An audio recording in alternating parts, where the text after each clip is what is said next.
Pero ¿qué significa esta captura para el cártel de Sinaloa? Se fragmenta o desaparece y ahora, ¿en dónde van a quedar los chapitos? ¿A qué se debe que el Mayo Zambada nunca había pisado la cárcel? Ojo. Hacemos contacto por eso con Gerardo Rodríguez Sánchez Lara, director del Departamento de Relaciones Internacionales y Ciencia Política de la Universidad de las Américas. Es experto en temas de seguridad. Gerardo, muy buenas noches.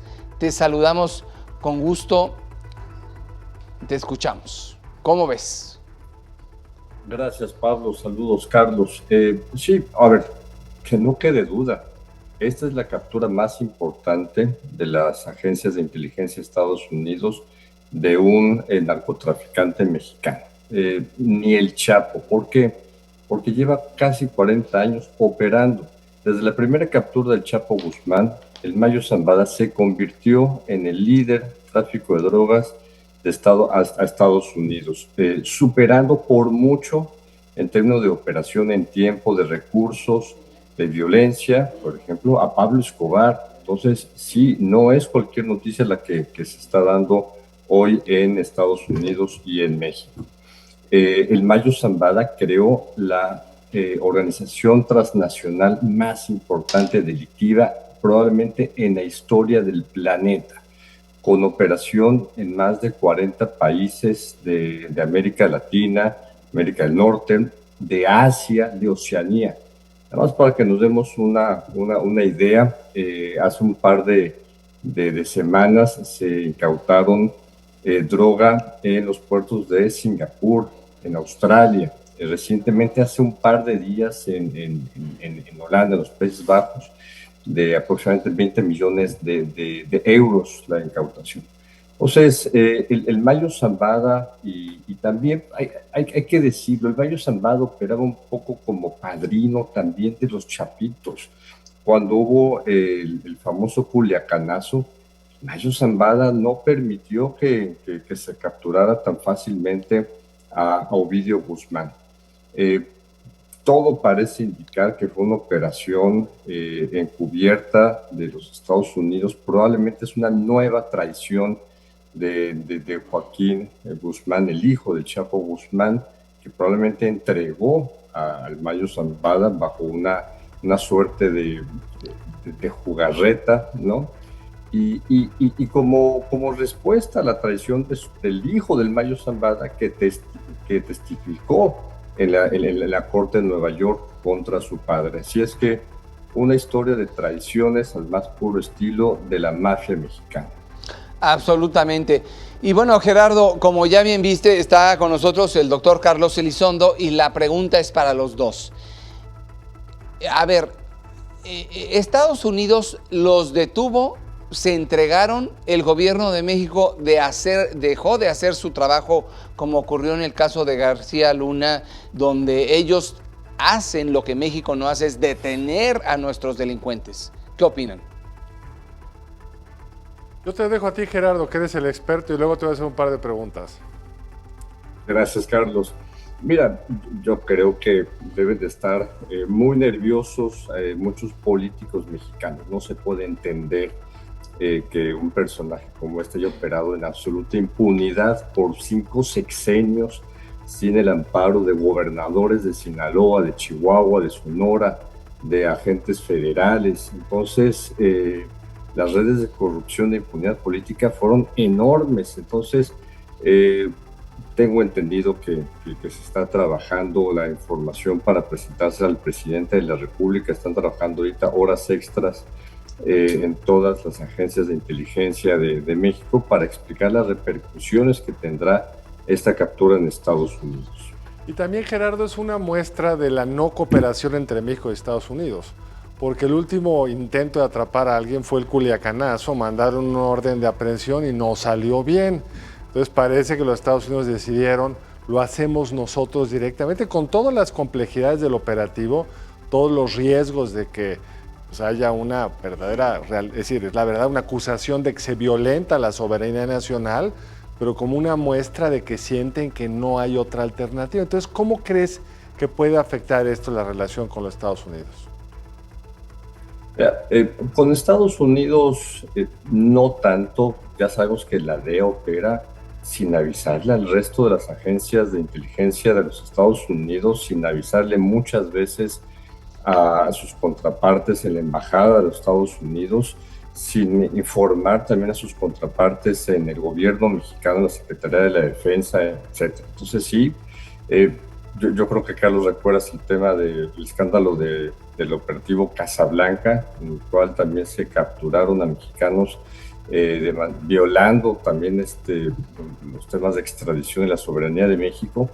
Entonces, el último operativo de México que fue muy exitoso fue la captura de Ovidio. Fue el Grupo de Operaciones Especiales de la Secretaría de la Defensa Nacional, que fue un operativo que duró varios meses su planeación, que le costó la vida a soldados mexicanos.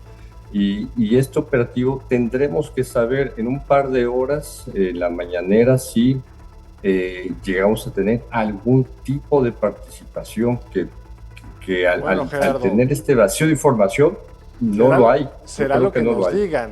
Lo que nos digan no necesariamente es lo que es, porque la mañanera es una gran cortina de humo. Claro. Pero en tu, digamos, largo trayectoria profesional, un operativo como este, porque es muy complejo volar a alguien de una forma además aparentemente consensuada, o sea, no venía esposado el Mayo. ¿Qué te dice de las capacidades operativas? Si me permiten, yo agregaría, la chamba no la hizo México, la hizo Estados Unidos.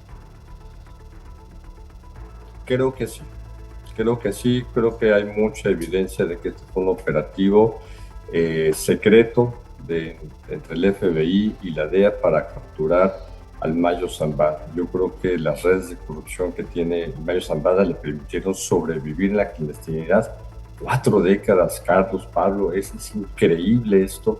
Entonces yo creo que sí fue un operativo absolutamente del gobierno de Estados Unidos. Habrá que esperar lo que nos digan.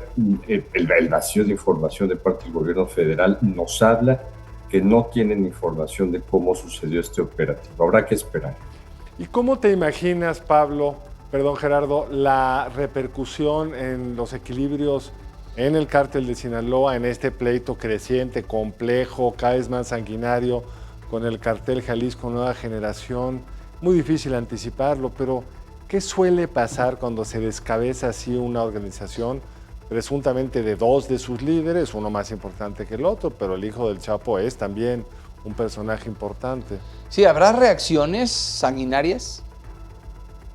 Yo creo que sí. A mí me preocupa mucho Chiapas, por ejemplo. Chiapas es un terreno absolutamente en disputa por el cártel Jalisco Nueva Generación y Sinaloa por el trasiego no solamente de droga, sino de armas y también de personas.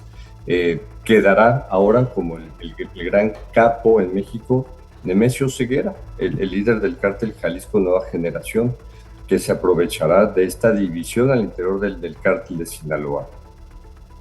Ahora, decías tú una frase que me pareció muy interesante y creo que quizá podemos elaborar un poco, que es probablemente la organización criminal más grande que ha habido en el planeta Tierra.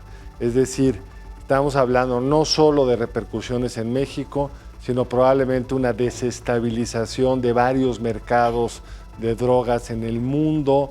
Pero estas organizaciones, aunque hay un jefe, tienen una cierta estructura modular, digamos. Tienen cierta capacidad de operar con cierta autonomía, de rehacer vínculos, de pasarse para el otro lado.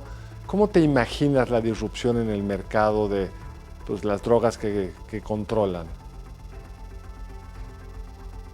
Carlos, Pablo, magnífica pregunta. Yo creo que esta noticia está siendo vista, leída en todo el mundo, porque las redes llegaban a Australia, Singapur, a China, la India, todos los países de la costa del Pacífico, de América Latina, de Centroamérica.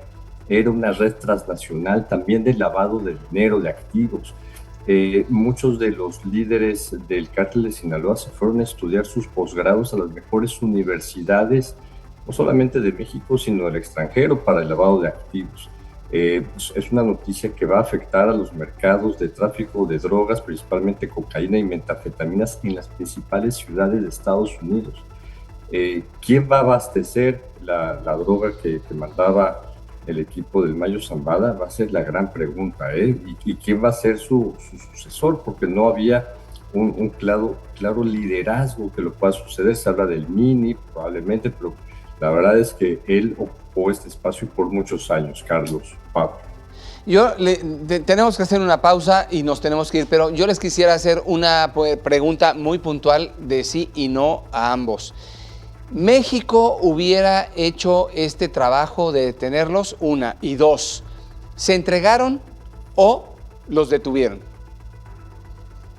¿Quién me contesta primero? Mira, lo digo rápido para cambiar el orden. Yo creo que los detuvieron, pero habrá que esperar a la información, cómo se va consolidando. Pues claramente México no lo pudo hacer en 40 años. Entonces sorprendería mucho que lo hubiera hecho en esta ocasión de la forma en que se ha reportado que se hizo, sí, aterrizando en El Paso y no en la Ciudad de México, ¿no?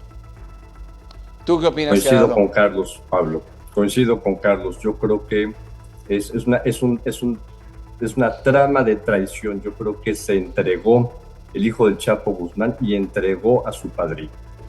Ahora, si nos regala Pablo un minuto, ¿por qué si el hijo del Mayo había traicionado al Chapo en el juicio, por qué se mantuvo la relación entre los dos? ¿Cómo se confiaron después de esa traición?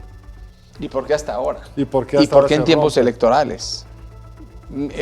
Ahora sí que es yo de mal pensado.